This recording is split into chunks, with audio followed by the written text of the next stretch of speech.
memang benar kata Allah Subhanahu wa taala bahwasanya setiap kita ini pasti dites sama Allah.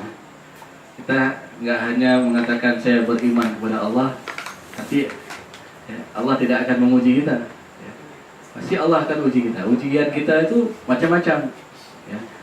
Boleh jadi dari harta kita, dari anak kita, dari istri kita, dari tetangga kita dan sebagainya. Ya. Jadi, ya kalau dalam kasus yang Pak Encul tanyakan tadi, maknanya kita sudah bersabar, ya. Kemudian kita sudah coba berdialog, tapi dia memang bawaannya kasar dan lain sebagainya. Memang secara idealnya jangan keburukan itu kan kita balas dengan keburukan juga. Tapi mungkin Bapak kurang mempraktekkan bagaimana yang Rasulullah lakukan ataupun yang Imam Hasan Al-Basri lakukan. Coba kasih hadiah ke dia. Jadi sesekali kasih lontong atau kan kasih bingkisan apa ya. Itu kan mungkin boleh jadi dengan seperti itu terapi, shock terapi juga ya. Waduh, yang bapaknya tapi buta telur pakai gejuk ya. Jadi ya memang susah Pak ya, sulit ya, dan nggak mungkin kayaknya Pak. Tapi ya kalau kita lihat para sahabat dulu ya seperti itu ya. Jadi terapi pohakai nanti ya. Karena kalau kita pun ribut sama dia mungkin nggak selesai-selesai ya. Mungkin ya boleh jadi salah satu ini terapinya ya seperti itu ya. Maksudnya ya kita bahas dengan kebaikan. Kita pakai sehingga gereja bukti ya. Ajak mau cek juga ya. Aduh. Jadi kita coba istilahnya dari hati ke hati ini. Kenapa dia seperti itu kan kita coba tanyakan juga apa ada faktor apa. Atau jangan-jangan seperti tadi Bapak katakan, oh mungkin nanti dia curhat, Nun anak lumayan, semuanya mulung-mulung atau ya macam-macam. Atau dia sendiri mungkin ada permasalahan keluarga mungkin. Ketika itu dia curhat sama Bapak ya. Memang sulit Pak ya. Saya pikir dia ada masalah dengan hatinya. Dengan hati ya. Ya memang kalau sudah ya tadi kalau masalah dengan hatinya ya kita sentuh hatinya Mas.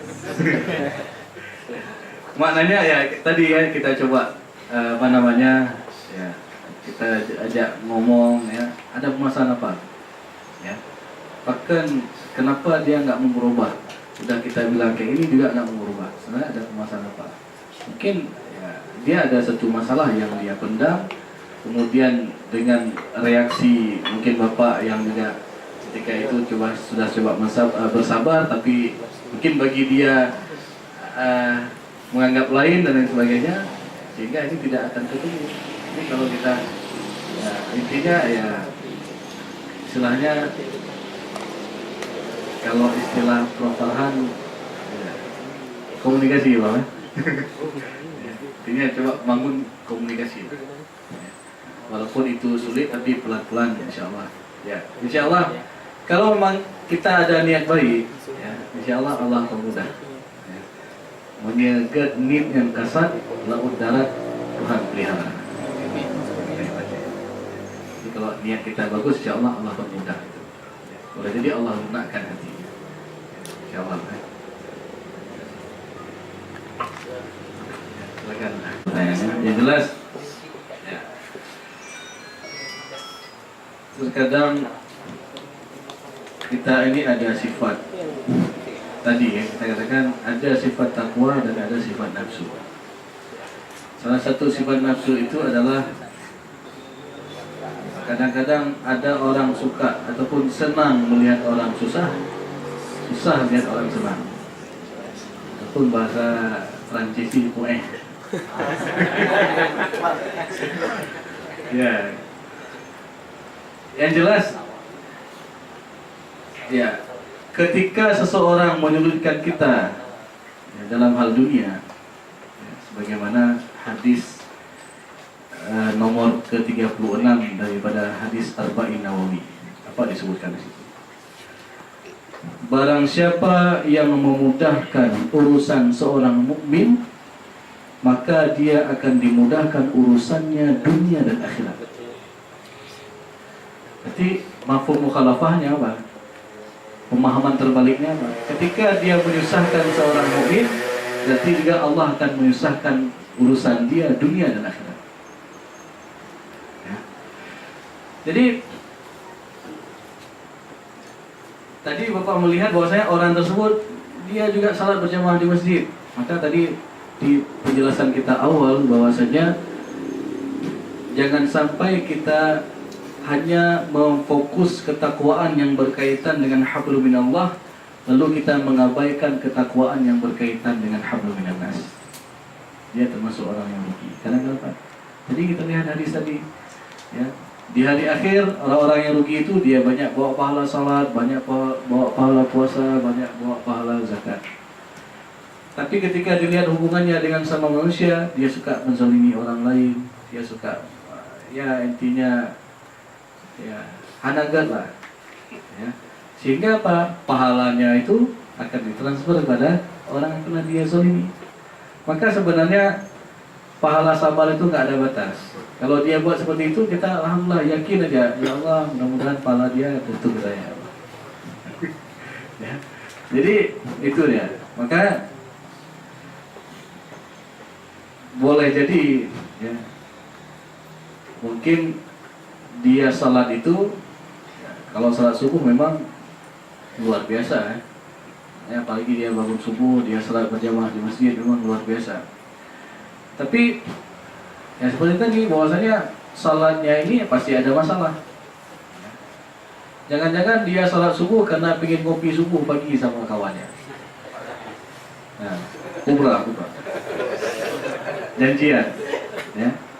Maka ya niatnya dulu kan, karena kita tahu Pak, kalau salat dengan benar, inna sholata tanha 'anil fahsya'i wal munkar tadi. Ya. Salat itu dapat mencegah daripada perbuatan keji dan munkar. Tapi kalau salatnya ini bermasalah ataupun kalau akhlaknya ini bermasalah, pasti ada permasalahan dengan salatnya. Boleh jadi dia salat nggak khusyuk misalkan. Boleh jadi dia salat hanya sekedar kasih nampak ke orang, apalagi mobil gada. Ya. Jadi kalau mau pilkada sudah sholat di masjid, yang perempuan nggak pakai jilbab sudah pakai hijab. Ya. Kemudian, ya hal-hal seperti itulah. Berarti ada permasalahan dengan sholatnya, sehingga apa sholatnya ini tidak membekas pada pribadinya. Karena kita tahu tempat khusyuk itu ada di dalam hati. Ketika hati kita kotor, nggak mungkin khusyuk itu akan datang. Karena apa? Rasulullah pernah mengatakan innal abda idza adnaba dzamban nuqitat fi qalbihi nuqtatun sauda. Seorang hamba apabila dia buat satu kesalahan akan dituliskan satu titik hitam di hatinya. Fa in taba taqula qalbuhu, jikalau dia bertaubat kepada Allah, jikalau dia beristighfar kepada Allah, maka Allah mensucikan hatinya, bersihkan hatinya. Wa in 'ada zidan hatta ta'lu qalbuhu, jikalau dia kembali kepada perbuatan dosa dan maksiat, Allah tambahkan titik-titik hitam itu sampai memenuhi rongga-rongga hatinya, dan itulah yang disebut dengan rana di dalam surah Al-Mutaffifin ayat ke-14. Kalla bal rana ala qulubihim ma kanu yaksibun. Tidak, sekali-kali tidak, bahkan itu adalah ran, titik hitam yang telah memenuhi rongga-rongga hatimu disebabkan apa yang telah kamu kerjakan. Maka harus kita ketahui bahwasanya kalau salat kita ini tidak membekas dalam kepribadian kita, berarti ada masalah dengan salat. Jadi kita yang dizalimi bagaimana? Kita coba bersabar terus, ya. Ya segala hal, ya cara kita juga tempuh, apa harus ada pihak ketiga ataupun harus kayak tadi ngajak ngopi, ya. Nah, dari hati ke hati kita ngomong pekerna lagian, ya. Karena juga kita harus ajak, kalau bisa ajak ikut pengajian-pengajian tentang masalah akhlak, ya. Ikut pengajian-pengajian bagaimana harus ada sifat berlapang dada, saling membantu orang lain. Ya. Kalau kita baca hadis yang tadi Arba'in Nawawi yang nomor ke-36 itu luar biasa hadisnya. Barang siapa yang membantu seorang mukmin, barang siapa yang memudahkan urusan seorang mukmin, maka Allah akan memudah urusannya dunia dan akhirat. Man satara musliman, barang siapa yang menutup aib seorang mukmin, satarahullahu fid dunya wal akhirah, maka Allah akan menutup aibnya dunia dan akhirat. Jadi masalah menutup aib ini ya kita jangan terlalu disibukkan dengan aib orang lain sehingga kita lupa kepada aib sendiri. Ya. Jangan kita sibukkan dengan kesalahan orang lain sehingga kita lupa kepada kesalahan kita sendiri. Dan yang terakhir disebutkan dalam hadis itu, wallahu fi aunil abdi ma kana al-abdu fi auni akhihi. Sesungguhnya Allah Subhanahu wa taala akan menolong seorang hamba selama hamba itu menolong dengan sesamanya. Itu maksudnya. Ya. Jadi ketika kita permudah urusan orang lain, insya Allah Allah juga akan mempermudah urusan kita dunia dan akhirat. Ya. Seperti itu Pak ya. Jadi istilahnya coba kita terus bersabar. Ya. Ya. Ingat saja bahwasanya kezaliman yang dilakukan itu itu akan menjadi bumerang bagi dia sendiri di hari akhir nanti. Kita hidup dunia ini kan nggak lama. Ya. Produktif ya mungkin. Ya. Agaknya Ini penting. Maka kalau kita mampu menjaga ketakwaan yang berkaitan dengan hablum minallah dan ketakwaan yang berkaitan dengan hablum minannas, kita akan menjadi orang-orang yang sebenar-benar takwa sebagaimana wasiat setiap Jumat kita dengar. Apa wasiatnya? Ya ayyuhalladzina amanu ittaqullaha haqqa tuqatih. Orang-orang yang beriman, bertakwalah kamu dengan sebenar-benar takwa. Gimana sebenar-benar takwa? Ketika dia mampu menjaga dua ketakwaan. Baik. Terima kasih atas pertanyaannya. Jadi memang ketika kita berbicara tentang masalah harta, ya, Rasulullah SAW pernah mengatakan, yaqulu ibnu Adam mali mali mali. Anak Adam berkata, hartaku hartaku hartaku.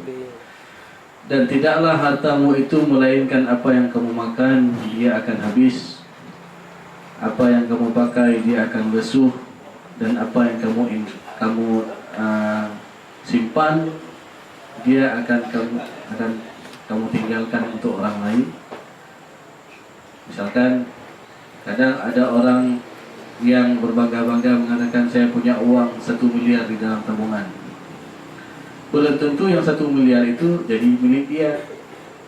Karena seperti tadi ya, kita nggak tahu nyawa ini kadang-kadang ya, nggak mesti kita sakit, nggak mesti kita tua, sudah meninggal dunia. Jadi harta yang kita simpan itu belum tentu milik kita. Ya, boleh jadi harta yang kita simpan itu akan jadi milik orang lain dengan cara warisan dan lain sebagainya. Tapi apa yang kita infakkan itu yang akan kekal bersama kita di hari akhir nanti. Maka ya gerakan-gerakan seperti itu bagus ya. Tapi juga kalau sudah besar ini juga diperhatikan legalitasnya karena nanti macam-macam orangnya. Apalagi umat Islam sekarang sudah memang menjadi incaran seperti ya, Ustadz Bakhtiar Nasir yang sempat menjabat GNPF itu ya, ada saja jadi kesalahan keuangannya lah macam-macam ya, itu hati-hati. Termasuk kita yang ada di Koperasi Syariah 212 ini juga kita perhatikan hal itu. Maknanya ketika kita mengambil dana dari investor ya, kita tidak mengambil cash, semua ditransfer ke rekening ya, dan bisa kita pertanggungjawabkan legalitasnya secara hukum.